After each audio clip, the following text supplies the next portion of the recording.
జాతిని ప్రపంచంలోనే అగ్రస్థానాన నిలబెట్టేలాగా సంకల్పం తీసుకుందామని ఆంధ్రప్రదేశ్ ముఖ్యమంత్రి చంద్రబాబు నాయుడు ఉగాది సందర్భంగా మరోసారి గుర్తు చేశారు.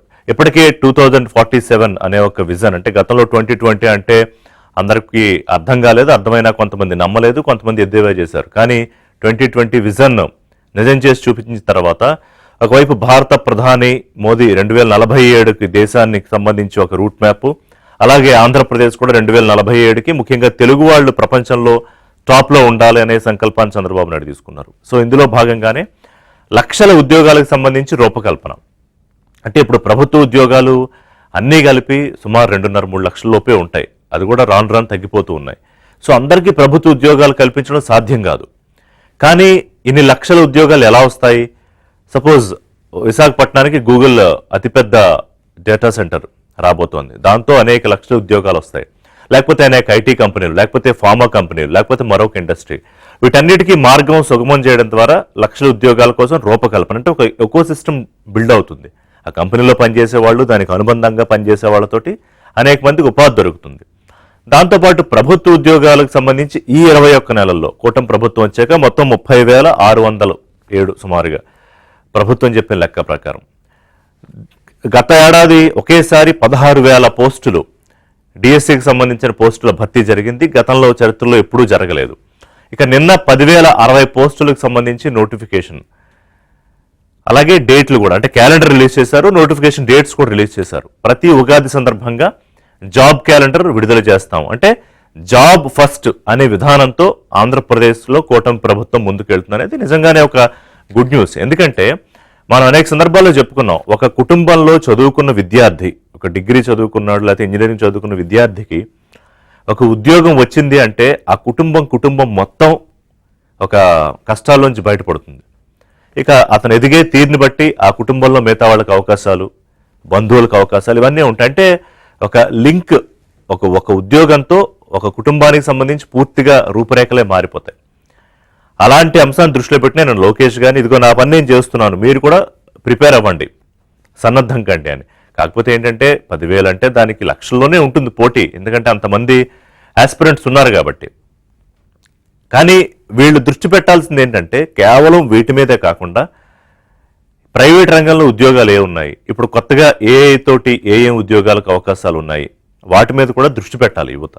ఎందుకంటే అందరికీ ప్రభుత్వం ఉద్యోగాలు కల్పించలేదు. But having said this, job first అనే విధానం ఏదైతే తీసుకుందో అది ఖచ్చితంగా ఒక గొప్ప ముందడుగు. అంటే ఒకప్పుడు 5 ఏళ్లకు అంతకు ముందుకెళ్తే నేను చంద్రబాబు నాయుడు చెప్పినట్టే అసలు ఉద్యోగం అంటే ఏంటంటే ఒక 5,000కి వాలంటీర్గా పనిచేయడం, అంటే ఒక డిగ్రీ చదువుకున్న, ఇంజనీరింగ్ చదువుకున్నా కూడా అక్కడికి నుంచి రకరకాల అలవాట్లు, లేకపోతే అప్పుడు మనం మాట్లాడుకున్న ట్రాఫికింగ్ సంబంధించిన కేసులు ఇంకా ఉన్నాయి, లేకపోతే గంజాయి.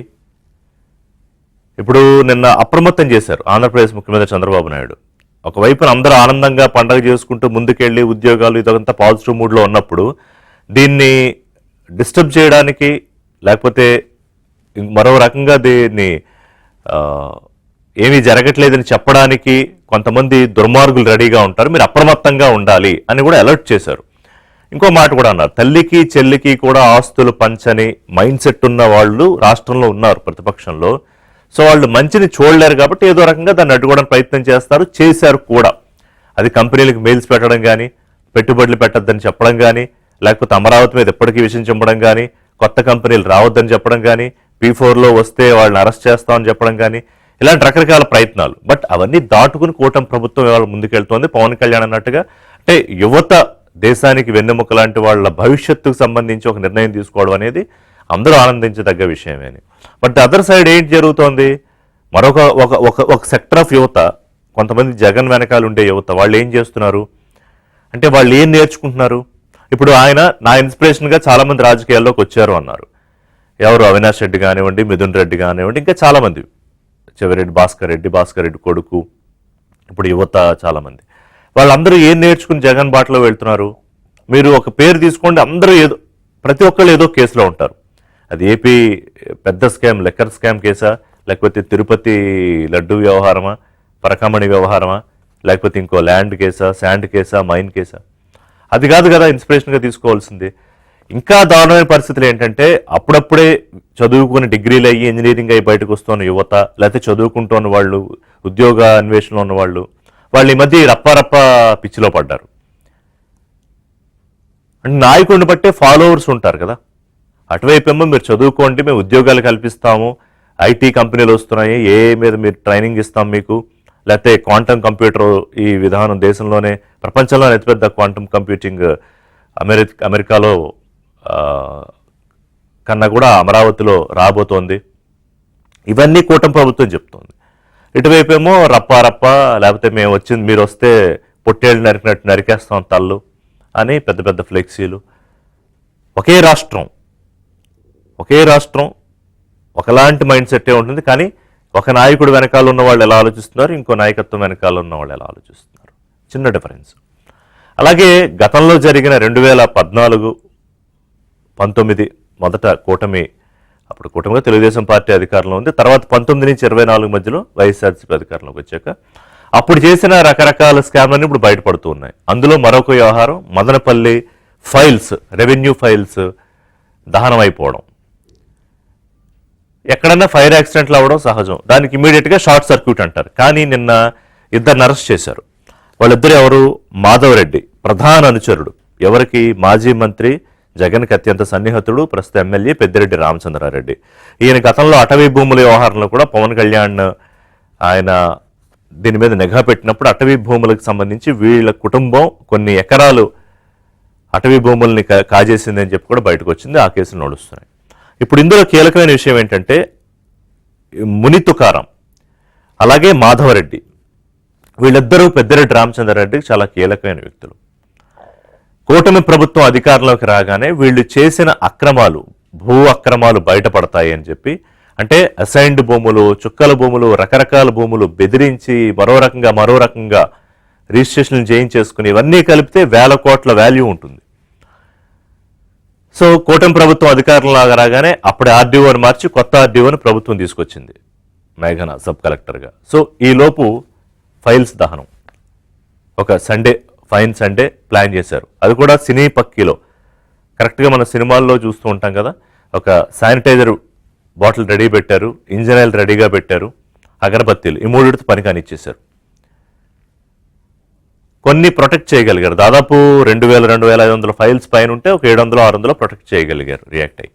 అంటే ఇందులో ఎంత అక్రమాలు జరిగాయి, ఇందులో ఇంకా ఉన్న పెద్ద తలకాయలు ఏంటి, ఎవరిని కాపాడడానికి అధికారులు ఈ పనులు చేస్తున్నారు. ఇప్పటికి కూడా అధికారులు విమర్శ వస్తున్నాయి కదా. కూటమి ప్రభుత్వం వచ్చి దాదాపు ఇంకో 2 నెలలు పోతే 2 ఏళ్ళు అవుతుంది కదా.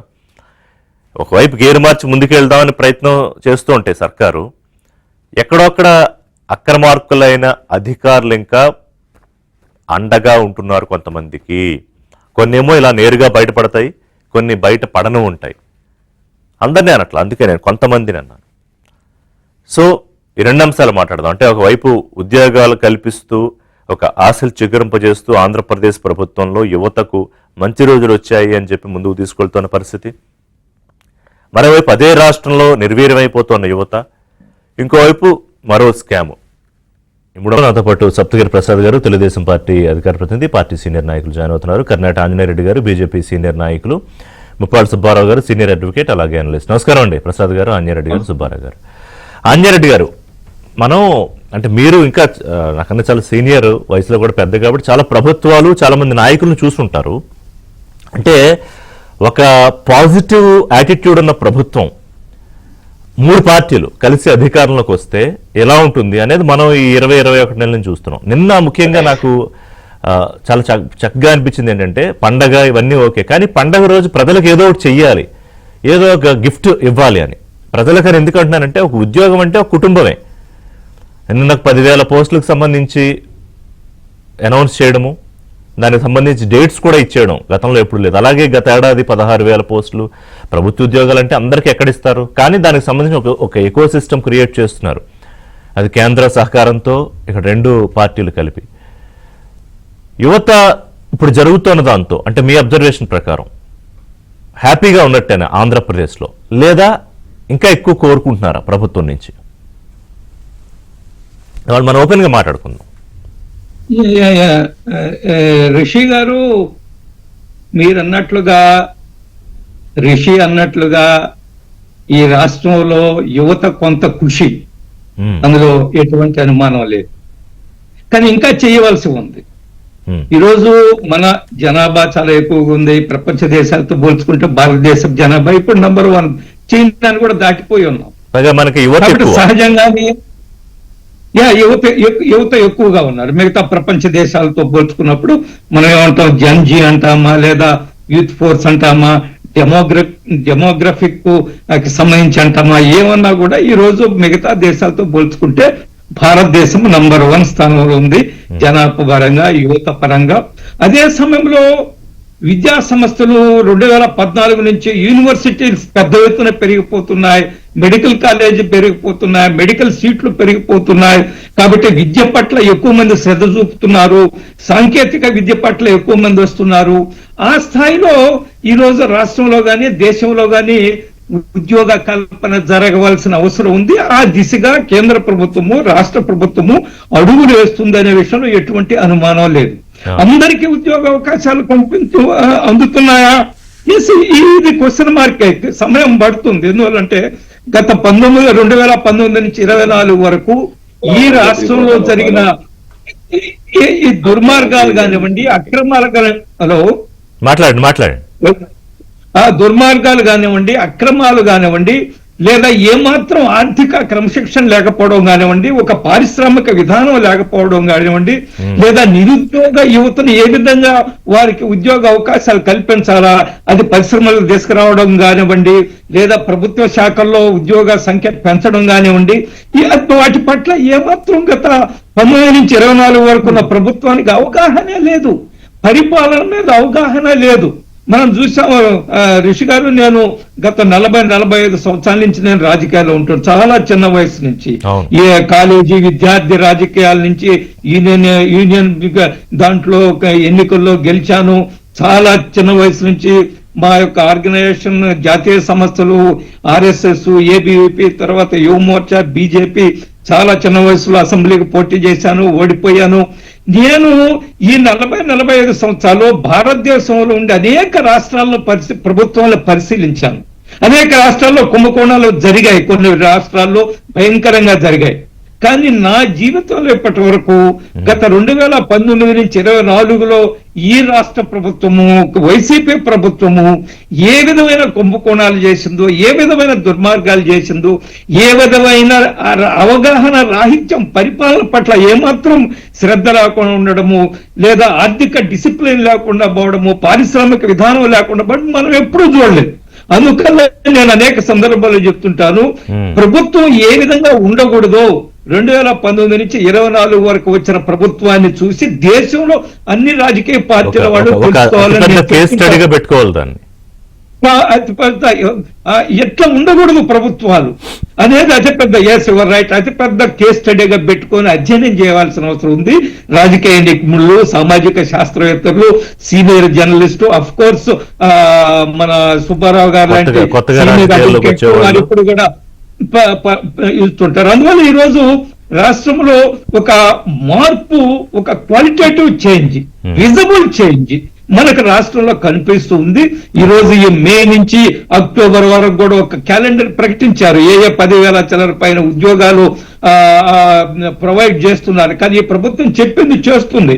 టీచర్స్ ఉద్యోగాల విషయం మనం చూసాము. ఇచ్చిన షెడ్యూల్ ప్రకారము టీచర్స్ రిక్రూట్మెంట్ చేయడం జరిగింది. గత ప్రభుత్వాలు ఏం చేయాలి, మేము 2 లక్షల ఉద్యోగాలు ఇచ్చాము. ఆ వాటిల్లో ఎవరంటే ఈ వాలంటీర్స్ ఉన్నారు కదా, 5,000 తీసుకొని వాళ్ళు 5,000తో వాళ్ళ జీవితాలు ఏ విధంగా బాగుపడితే నాకైతే అర్థం కావడం లేదు. వాళ్ళకి ఇచ్చామని చెప్పారు. కొంత సచివాలయాల్లో ఉద్యోగ అవకాశాలు కల్పించారు, దాన్ని మనం ఆమోదించవలసిన అవసరం ఉంది.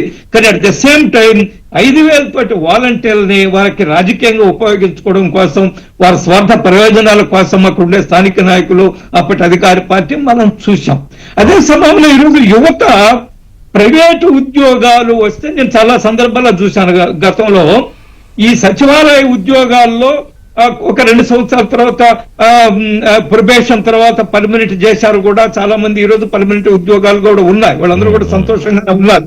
కానీ చాలా సందర్భాలు నేను గమనించింది ఏమిటంటే, సాఫ్ట్వేర్ లో ఉన్న ఉద్యోగాలు కూడా 50,000, 60,000, 1,00,000 నెలకు వచ్చే తీసుకునే ఉద్యోగస్తులు కూడా ఆ సమయంలో వచ్చి ఈ యొక్క వాలంటీర్ కాకుండా ఈ సచివాలయ ఉద్యోగాలు ఏవైతే ఉన్నాయో వాటిల్లో వచ్చి పరీక్షలు రాసి సచివాలయ ఉద్యోగాల్లో చేరారు. వాళ్ళు ఏమంటే ప్రైవేట్ ఉద్యోగం కంటే ప్రభుత్వ ఉద్యోగం జీతం తక్కువైనా దానికి ఒక గ్యారంటీ ఉంటుంది, దానికి ఒక జాబ్ సెక్యూరిటీ ఉంటుంది అనే ఒక ఉద్దేశంతో చాలా మంది సాఫ్ట్వేర్ ఇంజనీర్లు కూడా నాకు తెలిసిన వాళ్ళు వచ్చి ఈ ఉద్యోగాల్లో ప్రభుత్వ ఉద్యోగాల్లో చేరడం జరుగుతుంది. కాంపిటేటివ్ ఎగ్జామ్స్ రాస్తున్నారు, గ్రూప్ 2, గ్రూప్ 3, గ్రూప్ 1. ఎందుకనో ఒక నమ్మకం, నాకు ప్రభుత్వ ఉద్యోగం వస్తే నా లైఫ్ సెటిల్ అవుతుంది, నాకు ఒక సెక్యూరిటీ ఉంటుందనే ఉద్దేశంతో ఆ దిశగా చూసినప్పుడు ఆంధ్రప్రదేశ్ ప్రభుత్వము ఖచ్చితంగా అడుగులేస్తుంది, పెద్ద ఎత్తున ఉద్యోగ అవకాశాలు కల్పిస్తున్నారు. పరిశ్రమలు కూడా పెద్ద ఎత్తున వస్తున్నాయి, ప్రైవేట్ ఉద్యోగాలు కూడా కల్పిస్తున్నారు, లక్షలాది పెట్టుబడులు. ఈ రోజు ఒక విశ్వాసం రాష్ట్ర ప్రభుత్వం మీద, ఒక విశ్వాసం, నాయకత్వం పట్ల విశ్వాసం. ఆంధ్రప్రదేశ్ లో ఇది గవర్నమెంట్ పనిచేసే ప్రభుత్వం ఉంది, నిజాయితీగా పనిచేసే విజన్ ఉండే నాయకులు పనిచేస్తున్నారు ఈ రోజు ఆంధ్రప్రదేశ్ ప్రభుత్వంలో అనేది ఒక నమ్మకంతో బయట నుంచి కూడా పెద్ద ఎత్తున పెట్టుబడిదారులు వస్తున్నారు. మీరు మొదట్లో మీ ప్రారంభంలో ప్రస్తావించినట్టుగా రకరకాల ఐటీలు లేదా డేటా సెంటర్స్ లేదా హైడ్రోజన్, మిగతా సేమ్ టైం సెంట్రల్ గవర్నమెంట్, కేంద్ర ప్రభుత్వం నరేంద్ర మోడీ గారు ఏది పోయి అడిగినప్పటికి కూడా ఇదిగో మా రాష్ట్ర అభివృద్ధికి ఇది సహాయం చేయండి అంటే ఇప్పటి వరకు నో అన్న సందర్భం నాకైతే తెలియదు. మీకైతే ఏదైనా గుర్తుందో నాకైతే తెలియదు. చాలా చిత్తశుద్ధితోటి ఈ ఆంధ్రప్రదేశ్ అభివృద్ధి చేయాలని ఎన్డీఏ ప్రభుత్వం మోడీ గారి నాయకత్వంలో జరుగుతుంది. బీజేపీ, జనసేన, తెలుగుదేశం కలిపి యువతకు ఈరోజు అంటే వీళ్ళు ఎన్నికలకు ముందు ఒక రే ఆఫ్ హోప్ అంటారు కదా, అలా కనిపించింది. ఒకవేళ నమ్మి ఇచ్చిన తర్వాత ప్రసాద్ గారు నిజంగానే దాన్ని దాదాపుగా నిజం చేసుకున్నారు. అంటే ఇంకా చాలా చేయాల్సి ఉంది, ఆంజనేయ రెడ్డి గారు చెప్పినట్టు ఐ అగ్రీ విత్ హిమ్. కానీ అస్సలు అగాధంలో ఉన్న పరిస్థితి దగ్గర నుంచి లేచి కూర్చోబెట్టి నడిపించి పరిగెట్టించడానికి ప్రయత్నం చేస్తున్నారు చంద్రబాబు నాయుడు, అలాగే లోకేష్ కూడా. కానీ ఇక్కడ యువత కూడా ఏంటంటే ప్రసాద్ గారు, నా అబ్జర్వేషన్ చెప్తున్నాను, మరి మీ దృష్టిలో ఉందో అవకాశం వస్తుంటే చాలా మంది దాన్ని అందిపుచ్చుకోవడానికి కూడా రెడీగా కొంతమంది ఉండట్లేదు. లేటెస్ట్ అసోసియేషన్ రిపోర్ట్స్ అవన్నీ కూడా చూస్తే స్కిల్ సెట్, ఇప్పుడు ఇంజనీరింగ్ అయి బయటకు వస్తున్న వాళ్ళు, లేకపోతే డిగ్రీలు అయి బయటకు వస్తున్న వాళ్ళు, ఇండస్ట్రీకి సంబంధించిన స్కిల్స్ వాళ్ళ దగ్గర ఉండట్లేదు ప్రసాద్ గారు. సో ఈ ఉద్యోగాలతో పాటుగా దానికి కూడా ప్రభుత్వం ఏదో ఒకటి చెయ్యాలేమో సీరియస్ గా. ఎస్, అండ్ నిన్న నోటిఫికేషన్ ప్రకటన గురించి కూడా చెప్పండి సార్. ముందుగా ప్యానెల్లో ఉన్నటువంటి పెద్దలందరికీ నా హృదయపూర్వక నమస్కారాలు. మరి ముందుగా మన ఏబిఎన్ ఏపీ బ్యూరో పూర్ణ గారు నిన్న అనారోగ్యంతో మృతి చెందడం పట్ల తెలుగుదేశం పార్టీ పక్షాన నా వ్యక్తిగతంగా కూడా హృదయపూర్వకమైనటువంటి ఘన నివాళి అర్పిస్తున్నాను సార్ ఈ చర్చ ద్వారా. ముందుగా అదేవిధంగా మీరు చెప్పారు కదా ఉద్యోగాల గురించి సార్, అక్షయ పాత్ర కొలువుల జాతర నిన్నటి నుండి స్టార్ట్ అయింది సార్.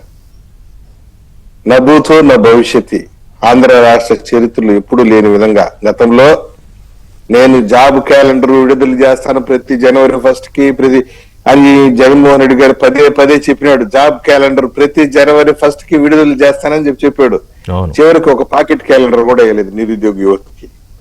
మేము చెప్పిన మాట చెప్పినట్లుగా, ఇచ్చిన హామీ ఇచ్చినట్లుగా నిన్న ఉగాది నాడు 10,060 ఉద్యోగాలు, 66 ఉద్యోగాలు జాబ్ క్యాలెండర్ విడుదల చేయడం జరిగింది. ఇందులో సెన్సేషన్ ఏంటంటే ఆంధ్రప్రదేశ్ లో ఉన్నటువంటి అన్ని విశ్వవిద్యాలయాల్లో 1,500 అసిస్టెంట్ ప్రొఫెసర్ పోస్టులకి, అసోసియేట్ ప్రొఫెసర్ పోస్టులకి నోటిఫికేషన్ ఇవ్వడం జరిగింది. ఇది సెన్సేషనల్.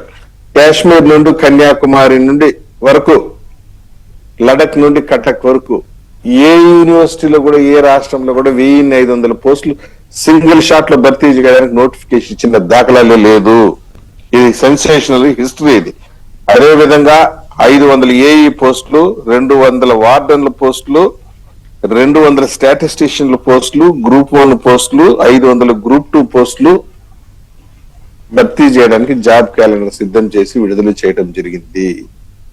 ఇది మనకు మీకు తెలిసి ఉంటది, మెగా డిఎస్సి మొన్న 16,000 పోస్టులు ఒక పెద్ద ఫంక్షన్ లాగా ఏర్పాటు చేసి భారతదేశ రాజకీయ చరిత్రలు ఎవరికైనా ఉద్యోగం వస్తే ఇంటికి అపాయింట్మెంట్ లెటర్ లేకుండా ఆన్లైన్ లో అపాయింట్మెంట్ లెటర్ పెట్టి డౌన్లోడ్ చేసుకోండి అనేవారు. కానీ ఎప్పుడు లేని విధంగా మన ఆంధ్ర రాష్ట్రంలో కూటమి ప్రభుత్వం ఎవరైతే ఉద్యోగాలు సంపాదించారో వాళ్ళందరినీ, వాళ్ళ కుటుంబ సభ్యులందరినీ ఒక చోట జమ చేసి ఒక పెద్ద సంబరం లాగా ఆ ఉద్యోగం వచ్చినోడు వాడు వాళ్ళ భార్య పిల్లలు వాళ్ళ తల్లిదండ్రుల మధ్య వచ్చి ఆ అపాయింట్మెంట్ లెటర్ తీసుకుంటా ఉంటే ఇతనికి ఒక ఆనందంతో పాటు వాళ్ళ తల్లిదండ్రులకి వాళ్ళ భార్య బిడ్డలు కూడా ఒక హ్యాపీనెస్, ఎప్పుడు లేని విధమైన ఒక సంతోషకరమైన ఒక పండగ వాతావరణంలో అపాయింట్మెంట్ లెటర్లు ఇవ్వటం జరిగింది. అపాయింట్మెంట్ లెటర్లు ఇవ్వడంతో పాటు వాళ్ళకి మంచి భోజనాలు కూడా ఏర్పాటు చేసి సంతోషంగా పంపించినటువంటి ఇన్సిడెంట్, అటువంటి కార్యక్రమం ఇప్పటి వరకు ఏ రాష్ట్రంలోనూ జరగలేదు. మన ఆంధ్ర రాష్ట్రంలోనూ మొట్టమొదటిసారిగా ప్రారంభించాం. అదేవిధంగా కానిస్టేబుల్ అపాయింట్మెంట్ మనం చూసాం. 6,000 కానిస్టేబుల్స్. అవును, మనోళ్ళు 6,000 మంది టాలెంటెడ్ యూత్, దానిలో ఎంటెక్ చదివిన వాళ్ళు, బీటెక్ చదివిన వాళ్ళు, పిహెచ్డి చేసిన వాళ్ళు కూడా వచ్చి కానిస్టేబుల్ ఉద్యోగాలు అపాయింట్మెంట్ లెటర్ తీసుకుంటా ఉంటే వాళ్ళ కుటుంబ సభ్యుల మధ్య వాళ్ళ తల్లిదండ్రుల మధ్య అపాయింట్మెంట్ తీసుకుని ఎంత ఆనందకరమైన వాతావరణం మనం సృష్టించగలిగాం. ఈయన జగన్మోహన్ రెడ్డి ఏమన్నాడు, నేను ముఖ్యమంత్రి అయితే సప్త సముద్రాలు దాటైన మీ యూనిఫామ్ ఇప్పిస్తా, మీ సొక్కాయలు ఇప్పిస్తా అన్నాడు. మేము మారుమూల కుగ్రామంలో ఉన్నా కూడా టాలెంట్ ఉంటే ఎత్తికి పట్టి తీసుకొచ్చి మేము కాకి గుడ్డలేసి సమాజానికి ఉపయోగపడే విధంగా చేస్తున్నాం. గుడ్డలు ఇప్పేడు తీస్తానన్నటువంటి నాయకుడు ఎక్కడా? కాకి గుడ్డలు ఇప్పదీస్తానన్న నాయకుడు ఎక్కడా? కాకి గుడ్డలు చదువుకున్న యువకులందరికీ ఇప్పించిన నాయకుడు ఎక్కడా? అది కాకుండా మొన్నటి మొన్న బిల్ గేట్స్ గారు వచ్చారు, ప్రపంచ దిగ్గజం సాఫ్ట్వేర్ లో, నో డౌట్ అబౌట్ ఇట్. వచ్చి ఆంధ్ర రాష్ట్రంలో పెట్టుబడులు పెట్టండి, మైక్రోసాఫ్ట్ లాంటి ఇన్స్టిట్యూషన్స్ మరింత డెవలప్ చేయండి, సాఫ్ట్వేర్ కంపెనీలు పెట్టండి అని చెప్పి చంద్రబాబు నాయుడు గారు 4 అడుగులు దిగి వచ్చి ఆయన ఇన్వైట్ చేశాడు. ఆయన బిల్ గేట్స్ గారు కూడా వచ్చి రావడంతోనే చంద్రబాబు నాయుడు గారు చూసి how are you my friend అనేటువంటి పరిస్థితిలో స్థాయికి ఆయన ఎత్తి ఆకాశంలో పెట్టాడు. వీళ్ళు ఏం చేశారు, ఊరే బిల్ గేట్స్ వచ్చారే, ఆయన పెద్ద సాఫ్ట్వేర్ దిగ్గజమే, పెట్టుబడులు పెట్టగలిగిన వారే, ఆయన మచ్చిక చేసుకుని ఒక 10 రూపాయలు ఇన్వెస్ట్మెంట్ చేయించే ప్రయత్నంలో మేముంటే వీళ్ళు ఆయన పైన సోషల్ మీడియాలో ఆయన పైన ఆ నేరాలు ఉన్నాయి, ఈ నేరాలని డిస్కరేజ్ చేయటమే కదా. అసలు అది కాదు, పెద్ద జోక్ ఏంటంటే సమోసా టీ కోసం అన్నట్టు, దానికోసం ప్రెస్ మీట్ పెట్టి సమోసా టీ కాదు, ఆడొక మీద ఒక ఆయన బిల్ గేట్స్ ఎన్ని సమోసాలు తినేటో మాకు లెక్క చెప్పు అర్జెంట్ గా అంటాడు. కాదయ్యా, అమెరికా నుండి వచ్చింది ఆయన సమోసా తినేదానికి వచ్చినాడా? ఆడ సమోసాలు లేవా?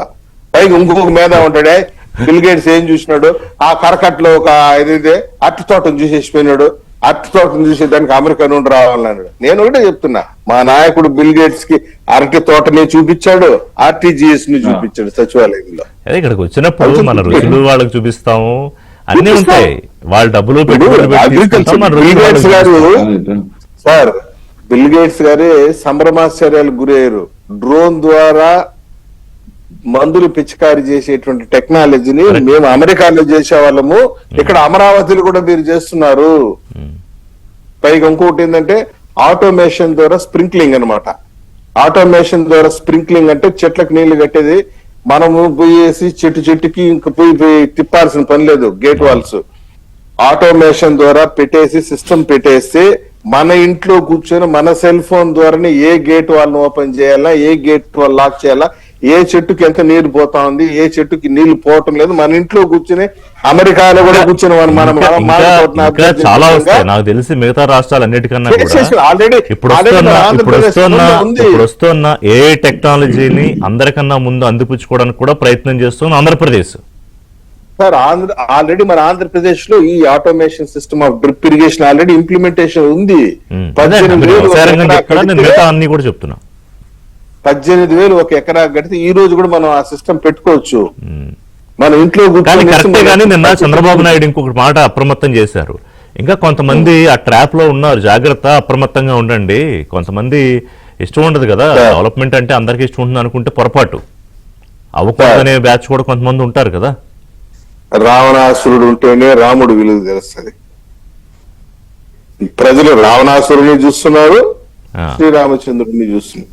కాబట్టి మనం చేయగలిగిన మంచి మనం చేస్తున్నాం, మనల్ని కాపాడేది. అంతేకాకుండా మీరు చూడండి, ఉగాది సందర్భంగా దివ్యాంగ శక్తి ఎవరైతే దివ్యాంగులు ఉన్నారో వాళ్ళకి ఫ్రీ బస్సు, వాళ్ళతో పాటు జర్నీ చేసేటువంటి వాళ్ళ యొక్క అసిస్టెంట్స్ కి 50% బస్ ఛార్జ్ కన్సెషన్.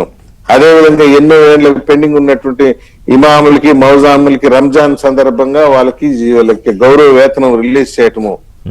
మొన్న అన్నదాత సుఖీభవ ప్రతి ఒక్క రైతు ఖాతాలో 20,000 రూపాయలు కేంద్ర ప్రభుత్వము మరి రాష్ట్ర ప్రభుత్వం సంయుక్తంగా కలిసి విడుదల చేసిన డబ్బులు. ఒక పక్క కొలువుల జాతర, అక్షయ పాతర, ఆ ఉద్యోగాలు రెడీగా ఉన్నాయి, అందిపుచ్చుకోవటమే యువత యొక్క ఆలోచన. చూడండి మళ్ళీ ఎంతమంది కన్నా ఇస్తారనుకుంటారు, అదో ప్రమాదం ఉంది. చదువుకున్నవాడు టాలెంట్ ఉన్న ప్రతి ఒక్కడికి ఉద్యోగం, 20 లక్షల ప్రైవేట్ జాబ్స్, ప్రైవేట్ సాఫ్ట్వేర్ కంపెనీల ద్వారా ఉద్యోగాలు తెప్పించడానికి అన్ని. కానీ మనకి లిమిటేషన్స్ కూడా కొన్ని ఉంటాయి. నేను ఇందాక అదే చెప్పాను. ఆ లిమిటేషన్స్ ఏంటి, మీరు ఇవ్వడానికి రెడీగా 20 కంపెనీలు తీసుకొస్తారండి ఒకేసారి. ఆ 20 కంపెనీలకు ఒక్కొక్క కంపెనీకి 1000 మంది కావాలంటే 20,000 మంది యువత. నేను ఊరికే అందాజుగా ఒక లెక్క చెప్తున్నాను. ఆంధ్రప్రదేశ్ లో ఆ స్కిల్ తో రెడీగా ఉన్నారా, అది వేసుకోవాలి కదా. ఆ పాయింట్ కూడా వస్తుంది సార్. గ్రామీణ ప్రాంత యువతకి కొద్దిగా communication skills, debating skills, group discussion participation skills కొంచెం తక్కువ ఉన్నప్పటికీ కూడా స్కిల్ డెవలప్మెంట్ సెంటర్స్ ఏర్పాటు చేసినటువంటి చరిత్ర ఘనత మందే. అది యాక్టివ్ గా జరుగుతుంది ఇప్పుడు స్కిల్ డెవలప్మెంట్. మళ్ళీ దాన్ని రివైటలైజ్ చేయడంతో పాటు ఇప్పుడు మీరు చెప్పారు గ్రూప్ 1, గ్రూప్ 2 పోస్టులు పడిన దానికి ఫ్రీ కోచింగ్ సెంటర్స్ తీసుకొస్తున్నారు. ఎవడైతే యువత పోయి హైదరాబాద్ లోనో చెన్నైలోనో గ్రూప్ 1, గ్రూప్ 2 కోచింగ్ లక్షలాది రూపాయలు పెట్టుబడులు పెట్టి డబ్బులు పెట్టి కోచింగ్ తీసుకుని వాళ్ళకి ఫ్రీ కోచింగ్ సెంటర్స్ కూడా యూనివర్సిటీ లో స్టార్ట్ అయి ఉన్నాయి. ఓకే, ఈ రకాలు చేస్తున్నాము. నేను ఒకటే చెప్తున్నాను సార్, అవకాశాలు మీ ముందరుంది, అందిపుచ్చుకోవడం మీదే ఆలస్యము. అంతే, ఇంకా వాళ్ళు యువత ఆలోచించుకోవాలంటే చదువుకుని అవకాశం కోసం తిరగాల, లేకపోతే అటు పోస్టర్లు పట్టుకుని ఎవరు కనుక. సుబ్బారావు గారు, ఇప్పుడు సీనియర్ అడ్వకేట్, మీరు చాలా మందిని చూస్తూ ఉంటారు, మీ దగ్గర ప్రాక్టీస్ చేసేవాళ్ళు కానీ, లేకపోతే కొత్తగా ఇందులోకి రావాలనుకున్న పిల్లలు, యూత్ కానీ, లా వైపు అడ్వకేట్ అవ్వాలనుకునేవాళ్ళు, లేదా అదర్వైజ్ మిగతా జాబ్స్ కోసం ఉండేవాళ్ళు. మీ అబ్జర్వేషన్ ఏంటి సార్ రాష్ట్రంలో? అంటే ఇంకా వాళ్ళు ఏం కోరుకుంటున్నారు? అంటే ప్రభుత్వం వాళ్ళు కోరుకునేది రెండు దాదాపు మ్యాచ్ అవుతున్నాయా, లేకపోతే ఎక్కడైనా గ్యాప్స్ ఏమైనా అబ్జర్వ్ చేశారా మీరు, both government and private sectors? ఇక్కడ ఆల్రెడీ ఈ యొక్క ఫైల్స్ దహనం కేసును ఒక్కసారి మనం పరిశీలిద్దామండి. ముందు కాదు, ఒక్కసారి వస్తా, అక్కడికి వచ్చేస్తాను. బిఫోర్ దట్, ఈ ఫైల్స్ దహనం కేసు దగ్గరికి వచ్చే ముందు ఇది ఒక్కసారి మీ ఒపీనియన్ తీసుకుని దానికి వచ్చేద్దాం. మీరు కూడా సమాజంలో ఒక కీలకమైన పాత్రలో అబ్జర్వ్ చేస్తూ ఉంటారు కదా, ఈ యూత్ అంబిషన్స్ ఏంటి, గవర్నమెంట్ ఆలోచనలు ఏంటి, గ్యాప్ ఎంత ఉంది? ఇక్కడ ఒకటండి, ఆల్రెడీ వెంటిలేటర్ మీద ఉన్నటువంటి వ్యవస్థను ఈ రోజున రూమ్ లోకి తీసుకొచ్చి అక్కడి నుంచి పరుగులు తీసే విధంగా కావాల్సిన ఆర్థిక పరిస్థితిని మెరుగుపరచడానికి కూటమి ప్రభుత్వం ప్రయత్నం చేస్తా ఉంది.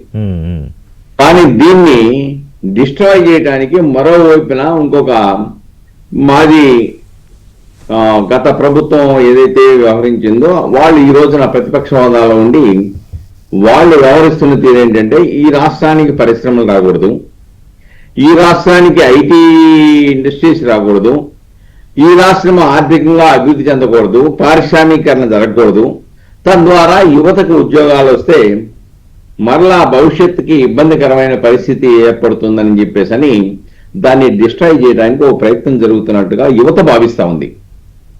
ఎందుకంటే పరుగులు తీస్తున్న అభివృద్ధిని ఆటంకపరచడానికి, ఈ రాష్ట్రంలో శాంతి భద్రతలు లేవని చెప్పడానికి, పరిశ్రమలు రాకపోవడానికి, పీపీపీ ద్వారా కనుక మీరు టెండర్లో కనుక మీరు పాల్గొంటే మిమ్మల్ని అరెస్ట్ చేస్తాము అని బెదిరించడం కానీ, లేదంటే విచారణ సంస్థలు కూడా మాకు అనుకూలంగా మీరు వ్యవహరించకపోతే మీ బట్టలు కూడా తీస్తామని చెప్పేసి, లేదంటే సప్త సముద్రాల అవతల దాటి లాక్కొస్తామని చెప్పేసి వ్యవస్థలను భయపెట్టము, ఇవన్నీ చూసిన తర్వాత యువత అనుకుంటుంది, ఎస్ ఈ రాష్ట్ర భవిష్యత్తుని మంట కలపడానికి, అభివృద్ధిని ఆటంకపరచడానికి కుట్రలు జరుగుతున్నాయని ఏదైతే చాలా స్పష్టంగా యువత భావిస్తా ఉంది.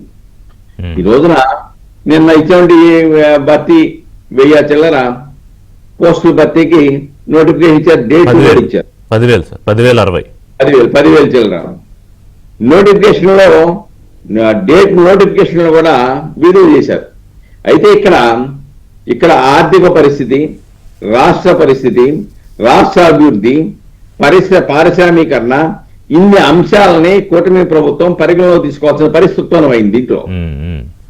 కాబట్టి ఆ అన్ని దృష్ట్యా విశాల దృక్పథంతో ఒక నైపుణ్యత కలిగి రాజకీయ చతురత కలిగినటువంటి చంద్రబాబు నాయుడు లాంటి వారు ఆ యొక్క ప్రయత్నాలు కొనసాగిస్తున్నాడు. కేంద్రం నుంచి ఏ విధంగా నిధులు తీసుకురావాలి, అమరావతి పోలవరాన్ని ఎలా అభివృద్ధి చేయాలి, విశాఖని ఐటీ సెక్టర్లుగా ఏ విధంగా లోకేష్ లాంటి వాళ్ళు అభివృద్ధి చేయడానికి ప్రయత్నం చేస్తున్నారు చూస్తున్న తర్వాత యువత వాళ్ళు భావిస్తా ఉన్నారు, మా భవిష్యత్తుకు బాటలు పడుతున్నాయి అని ఆనందపడుతూ ఉన్నారు. ఎస్, ఈ రాష్ట్ర అభివృద్ధి జరుగుతుంది, ఈ రాష్ట్రాన్ని ఆర్థిక అంధకారం నుంచి బయటికి తీసుకొస్తా ఉన్నారు అని ఒక యువతకి ఒక భరోసా ప్రభుత్వం కల్పిస్తా ఉంది. కాబట్టి డెఫినెట్ గా ఎవరు ఎన్ని ఆరోపణలు చేసినా అన్ని ఒకేసారి తీసుకొచ్చి భోజనంలో పెట్టడానికి సాధ్యం కాదు ఈ రాష్ట్ర ఆర్థిక పరిస్థితి. కాకపోతే స్టెప్ బై స్టెప్ ఉన్నటువంటి పరిస్థితులను పరిగణలో తీసుకొని వ్యవస్థ చిన్నాభిన్నం కాకుండా ఒకవైపున వ్యవస్థను కాపాడుకుంటూ రెండో వైపున ఆర్థిక పరిస్థితులను పరిగణలో తీసుకుంటూ ఆర్థిక అభివృద్ధికి పాటుపడుతూ వ్యవస్థను నడుపుతూ ఉన్నారు. ఇంతకన్నా గొప్పగా నడిపే పరిస్థితి ఎక్కడుంది అని యువత ఆలోచిస్తా ఉంది. గత ప్రభుత్వానికి ఈ ప్రభుత్వానికి చట్టబద్ధ పాలనలో గాని, అభివృద్ధి పదంలో గాని, నిధులు సేకరించడం గాని, నిధులు రాబట్టంలో గాని, పరిశ్రమల యొక్క నిర్మాణం చేయించడంలో గాని, బాగానే మధ్యవర్తిత్వం వహించినటువంటి వ్యక్తుల ద్వారా ఆ యొక్క సమస్యలను తీసుకురావడంలో గాని క్రియాశీలకంగా వ్యవహరిస్తున్నారు. ఇంతకన్నా ఏ ప్రభుత్వం చేయగలదు? ఎవరు ఇటువంటి ఆర్థిక వ్యవస్థ అంధకారంలోనో వెంటిలేషన్ మీద ఉన్నటువంటి వ్యవస్థని ఇంతకన్నా గొప్పగా ఎవరు తీసుకురాగలరని చెప్పేసి యువత మేధావులు ఆలోచిస్తా ఉన్నారు. కాబట్టి డెఫినెట్ గా కూటమి ప్రభుత్వం చేసేటువంటి అభివృద్ధి పథకం మీద ప్రజలకి నమ్మకం ఏర్పడింది. ఈ వ్యవస్థ బాగుపడుతుందని నమ్మకం ఏర్పడింది. ప్రజాస్వామ్యం మనుగడ కొనసాగుతుందని నమ్మకం ఏర్పడింది. స్టేట్ స్పాన్సర్ టెర్రరిజానికి ప్రభుత్వం వ్యతిరేకం అని చెప్పేసి ప్రజలకి నమ్మకం ఏర్పడింది. కావాల్సింది అదే కదా. వాళ్ళ రాజ్యాంగ హక్కులు పరిరక్షించాలి, వాళ్ళ ఆస్తులను పరిరక్షించాలి. టైటిలింగ్ యాక్ట్ తీశారు. ఈ రోజున మీ భూమి మీ హక్కు అని చెప్తున్నారు. దానికి కావాల్సిన ప్రయత్నాలు చేస్తా ఉన్నారు. అక్రమ దోపిడీకి, అక్రమ భూ ఆక్రమణలకి ఆటంకాలు కలిగిస్తా ఉన్నారు. అటువంటి వారి మీద కఠిన చర్యలు తీసుకుంటున్నారు. అంటే ఒక పక్కన ఆస్తి, రాజ్యాంగబద్ధమైన హక్కు, ఆస్తి హక్కును పరిరక్షిస్తా ఉన్నారు. రెండో వైపున రాజ్యాంగపరమైన పౌర హక్కులు పరిరక్షిస్తా ఉన్నారు. మూడో వైపున రాష్ట్రాభివృద్ధి, యువతకు ఉద్యోగ భవిష్యత్తు గురించి ఆలోచిస్తా ఉన్నారు. పరిశ్రమలు తీసుకొస్తూ ఉన్నారు. ఇంత కృషి చేస్తా ఉంటే ఇంతకన్నా ఎవరన్నా ఏ ప్రభుత్వం నుంచి ఏం ఆశిస్తారు? బాగా చెప్పారు. సో డెఫినెట్ గా ఆశిస్తారా? ఆశిస్తున్న ఫలితాలు కనబడతా ఉన్నాయి కోస్తా కాస్త. ఇంకా కొనసాగుతుంది, ఇది అభివృద్ధి పథంలో నడుస్తామని ఒక అభిప్రాయం అయితే యువతలోనూ మేధావుల్లోనూ ఈ రాష్ట్ర అభివృద్ధిని ఆకాంక్షించే వాళ్ళలోనూ కనబడుతోందండి. ఓకే. సో ఇందాక మీరు మాట్లాడదలుచుకున్న 1,000 కోట్ల భూముల వ్యవహారం అంటే నేను ఇందాక చెప్పినట్టుగా ఈ ప్రభుత్వం వచ్చిన తర్వాత పాత మరకలు లేకపోతే ఇవన్నీ అప్పుడే వాళ్ళు తుడిచేద్దామని ప్రయత్నం చేశారు కానీ కుదరలేదు. కొంచెం యాక్టివ్ గానే ఉంది కూటమి ప్రభుత్వం. సో ఇప్పుడు నేను అరెస్ట్ అయిన వాళ్ళతోటి కీలకమైన వ్యక్తుల వ్యవహారాలు బయటకు వచ్చే అవకాశం ఉందా? ఇక్కడ ఒకటండి, మీరు చూడండి, జరిగిన కుంభకోణాలన్నీ కూడా పెద్ద పెద్ద కుంభకోణాలు ఒకసారి పరిశీలించండి. మద్యం కుంభకోణం, కోట్లాది రూపాయల కుంభకోణంలో ఎవరున్నారు? కృష్ణమోహన్ రెడ్డి, ధనంజయ రెడ్డి. ఎవరైనా ఆనాటి ముఖ్యమంత్రికి కుడియడంలో సీఎంఓ కార్యాలయంలో ప్రధాన కీలక భూమి పోషించిన వాళ్ళు. అవును. ఇప్పుడు ఈ దారుణం కేసులో ఆర్వి మాధవరెడ్డి, ప్రధాన అనుచరుడు పెద్దిరెడ్డి రామచంద్రారెడ్డి, తుకారాం, ముని తుకారాం, మాజీ మంత్రి పెద్దిరెడ్డి రామచంద్రారెడ్డి పిఏ. వీళ్ళిద్దరు చేసిందేంటి? మాధవరెడ్డి చేసింది భూ ఆక్రమాలకు సంబంధించిన సాక్ష్యాలను తుడిచిపెట్టేందుకు కుట్ర పన్నాడని అది ఆరోపణ. ఇంకొక అతను ఉన్నాడు, ఇంకొక కీలకమైన అనుచరుడు శశికాంత్. అవును, శశికాంత్ కూడా ఉన్నాడు.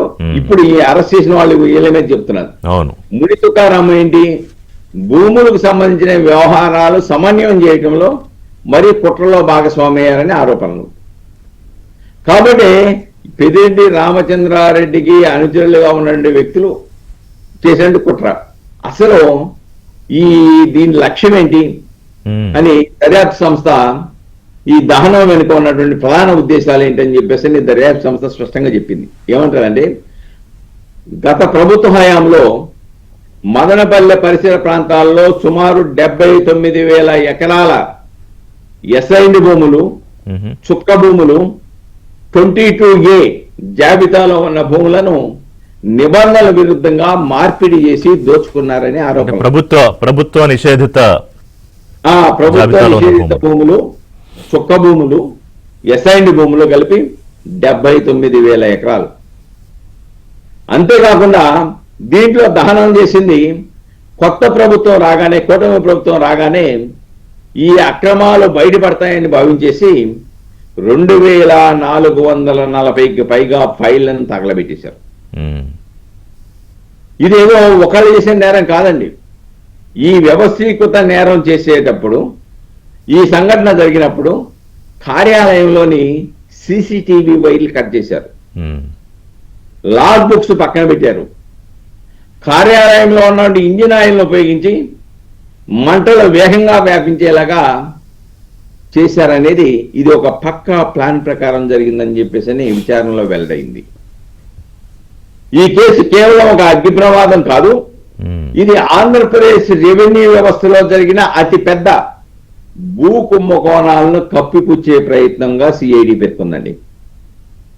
అంటే ఎంత దారుణమైన కుట్రలు చేస్తా ఉన్నారు. అంటే ఇప్పుడు ఏదో ఒక ఇన్ఫర్మేషన్ అంటే ఇప్పుడు అధికారులు, ఇన్వెస్టిగేషన్ అధికారులు దాదాపు ప్రొటెక్ట్ చేయగలిగిన 700లో ఎన్నో ఫైల్స్ ప్రొటెక్ట్ చేయగలిగారు. దాంట్లోంచి తీసుకుని మిగతా వాటికి లింక్ చేసి కుదురుతుందా? అదే ఈ మొత్తం ఎంత వ్యవహారం జరిగిందో మీరు చెప్పి చాలా 70,000 ఎకరాలు అంతా చెప్పారు కదా మీరు. 79,000 ఎకరాలు. 79,000. ఇప్పుడు అది ఒకటే కాకుండా విచారణ సంస్థ ఫోన్ డేటాకు సంబంధించిన అంశాలు కూడా, కాల్ డేటా రికార్డ్స్ ను, అలానే గౌతమ్ తేజు, తుకారాము మధ్య జరిగిన సంభాషణలు, పెద్దిరెడ్డి రామచంద్రారెడ్డికి వీళ్ళకి మధ్య జరిగిన సంభాషణలు, కాల్ డేటా రికార్డులో మొత్తం కూడా పరిశీలించింది. గూగుల్ టైమ్ లైన్ కూడా ఫోన్ లొకేషన్ ద్వారా ధృవీకరించారు. అలానే కొంతమంది సాక్షులు, అంటే కార్యాలయంలో పనిచేసిన సిబ్బంది ఇచ్చినటువంటి సమాచారం ఆధారంగా కూడా ఒక క్రియాశీలమైన బలమైనటువంటి ఛార్జ్ షీట్ ని సిద్ధం చేయడానికి ముందుకు వస్తున్నారు.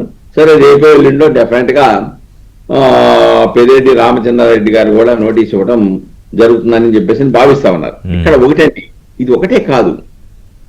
ఈ రోజున వాళ్ళు ఏం చేస్తా ఉన్నారు, ప్రభుత్వం చేసే అభివృద్ధి పథకాలను చూసి ఓర్వలేక ప్రభుత్వం మీద నిందలేస్తా ఉన్నారు.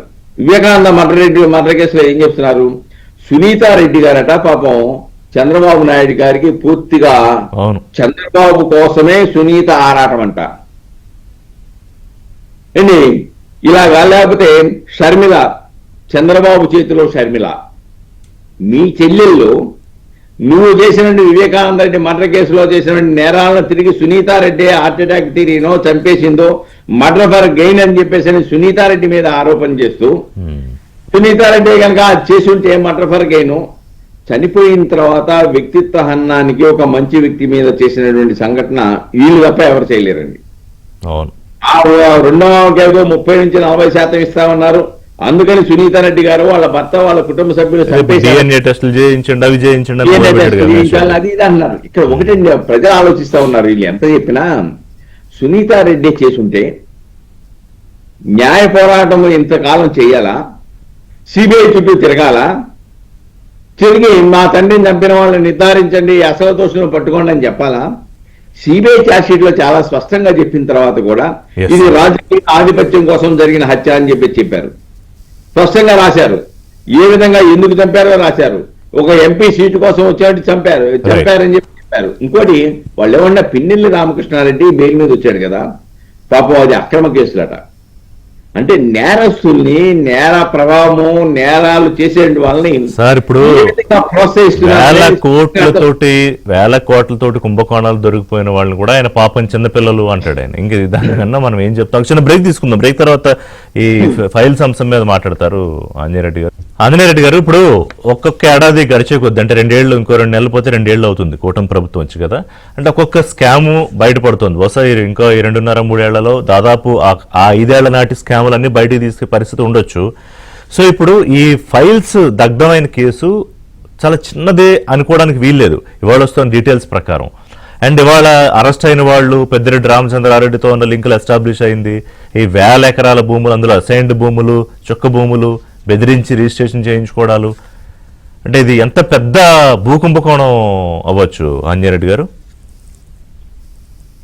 ఆంధ్రప్రదేశ్ చరిత్రలో జరిగిన అనేక భూకుంభకోణాల్లో నేను అనుకుంటున్నాను ఈ Madanapalle files mother of all భూకుంభకోణాలు. మీతో నేను సుబ్రావు గారు చాలా, ఆయన సీనియర్ అడ్వకేట్ గా చాలా వివరంగా చెప్పారు. అయితే నా బాధ ఏంటంటే ఇంకా దాని యొక్క ఫౌంటైన్ హెడ్స్ అంటారు మనం, దానికి ప్రధాన కారకులు స్వేచ్ఛగా తిరుగుతున్నారనేదే నాలాంటి వ్యక్తులు, సుబ్బారావు గారు లాంటి వ్యక్తులు, ప్రసాద్ గారు లాంటి వ్యక్తుల బాధ. ఇది ఎక్కడ ఆగుతుంది, ఎప్పుడు ఆగుతుంది? మనం అనేక సందర్భాల్లో చెప్పుకుంటుంటాం సార్, జస్టిస్ డిలైడ్ అని కూడా అంటుంటాం. కానీ ఎందుకు డిలే అవుతుంది?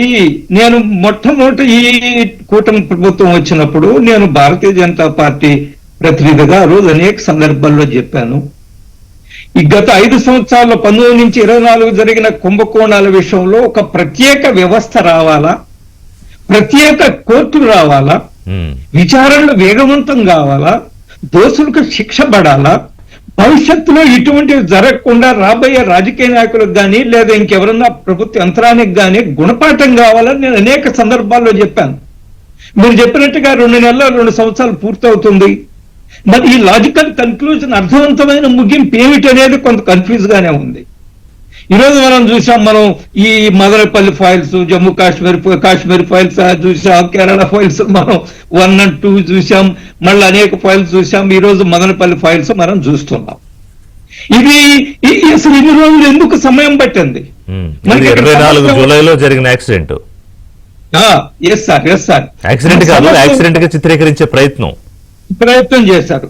లేదా ఇప్పుడు సత్యం ఎప్పుడు తగలబడదు రిషి గారు, సత్యం ఎప్పుడు తగలబడదు. సత్యం సత్యంగానే ఉంటుంది.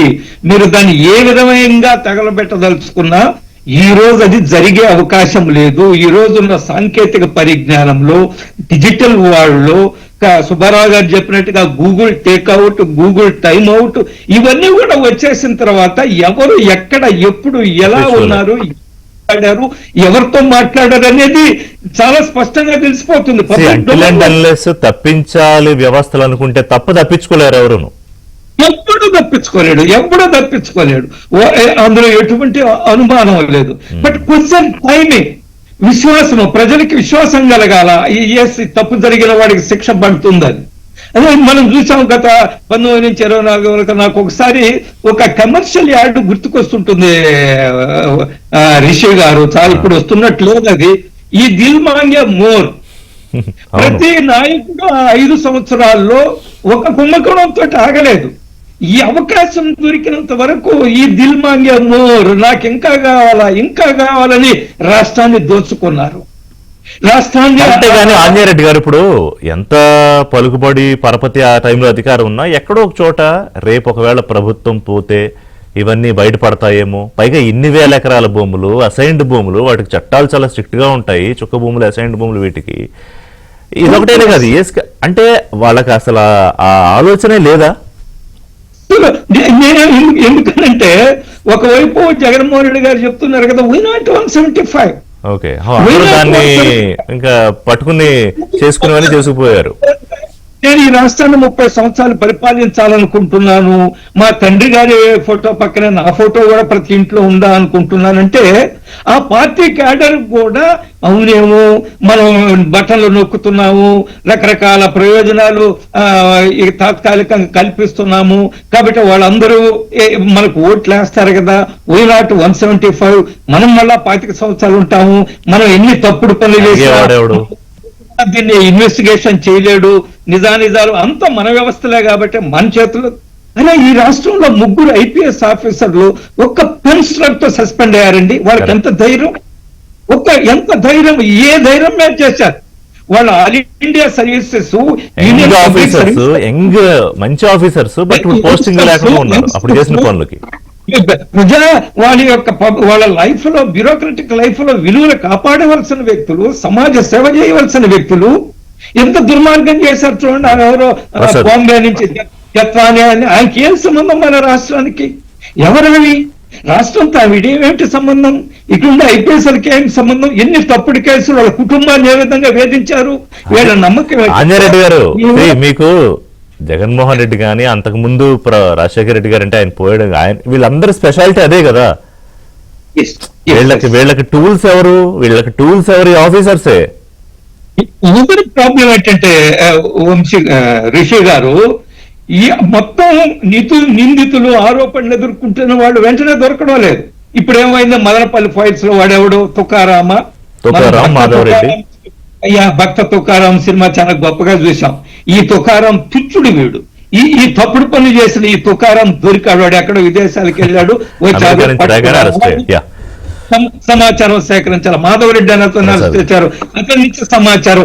ఈ సమాచారం ఇంకెవరైనా కొత్త వ్యక్తులు దొరుకుతారా? ఇంకెవరైనా? ప్రసాద్ గారిని అదే అడగబోతున్నా.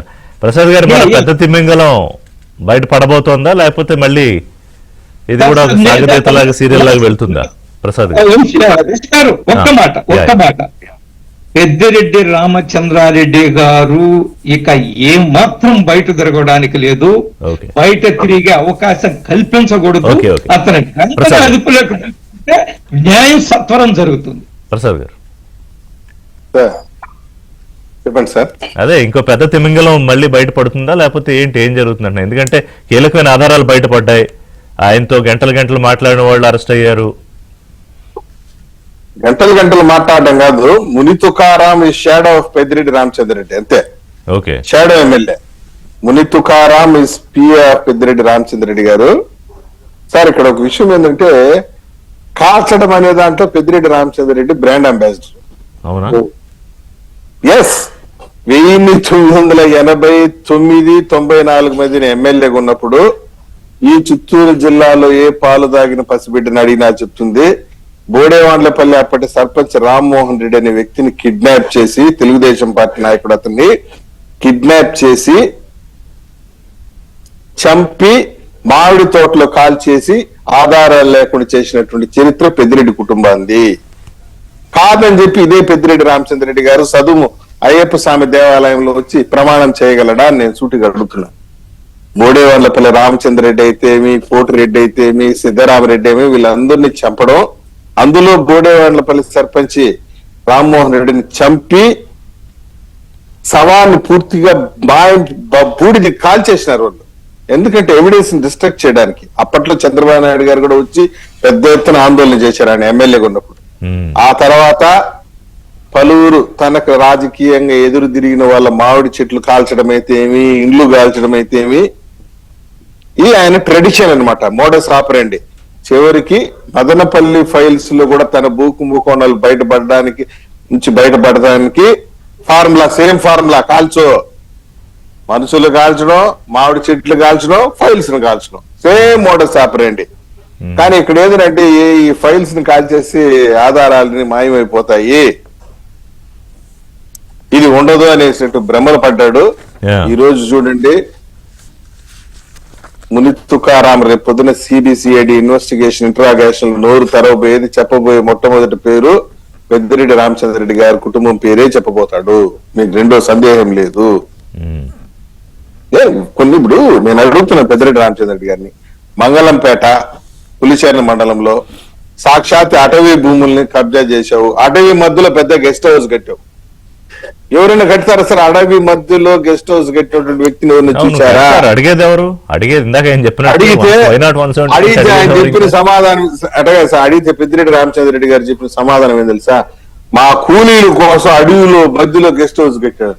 ఓరి నాయనా, తెల్ల షర్టు తెల్ల ప్యాంట్ వేసుకుంటూనే నువ్వు ఒప్పుకోవు, మరి కూలీల కోసం గెస్ట్ హౌస్ కట్టేంత గొప్ప వ్యక్తి నువ్వా? ఆ? ఇప్పుడు సప్తగిరి ప్రసాద్ లాంటి వాడు ఇంకొకడు సాధారణమైన వ్యక్తి ఒక తెల్ల షర్టు తెల్ల ప్యాంట్ వేసుకొని కిర్రు చెప్పులు వేసుకుని నీ ముందర నడిస్తేనే నీకు మనసు ఒప్పుకోదు. అట్లాంటి నువ్వు కూలీల కోసం గెస్ట్ హౌస్ కట్టానంటే ఎవరు నమ్మతారా? ఓకే. కాబట్టి మదనపల్లిలో 79,000 ఎకరాలు చుక్కల భూములైతే ఏమి, అజైంట్ భూములైతే ఏమి, వంక పరుంబోకులైతే ఏమి, కొండ పరుంబోకులైతే ఏమి, మేతా భూములైతే ఏమి, అన్ని భూముల్ని కబ్జా చేశారు. మీకు తెలుసో లేదో, ఆ ఇన్సిడెంట్ జరిగిన వెంటనే ఆర్పి సిసోడియా గారు, డీజీపీ గారు హెలికాప్టర్ వచ్చారు మదనపల్లికి, అవును. వచ్చి పబ్లిక్ హియరింగ్ పెట్టారు. పబ్లిక్ హియరింగ్ పెట్టి మీ సమస్య, మీ భూ సమస్యలు ఏదైనా ఉంటే చెప్పండి అంటే తండోపతండోలుగా తిరణాలకు వచ్చినట్టు వచ్చినారు, అర్జీలు ఎత్తుకుని, సార్ నా భూమిని మింగేయినారు, నా భూమిని గుంజుకున్నారు, నన్ను బెదిరించారని చెప్పి వచ్చారు. లాజికల్ కన్క్లూజన్ వచ్చినట్టే వస్తుందేమో అనిపిస్తుంది, ఎందుకంటే దాదాపు క్లైమాక్స్ వచ్చినట్టే కనిపిస్తుంది case. Let's wait and see. Prasad garu thank you, Subbarao గారు థ్యాంక్ యూ, అండ్ అంజనేరెడ్డి గారు థ్యాంక్స్ అండి. ఇది వాళ్ళ బ్రేక్ క్వశ్చన్స్ అప్డేట్స్ కోసం కీప్ వాచింగ్ ఏబిఎన్ ఆంధ్రజ్యోతి.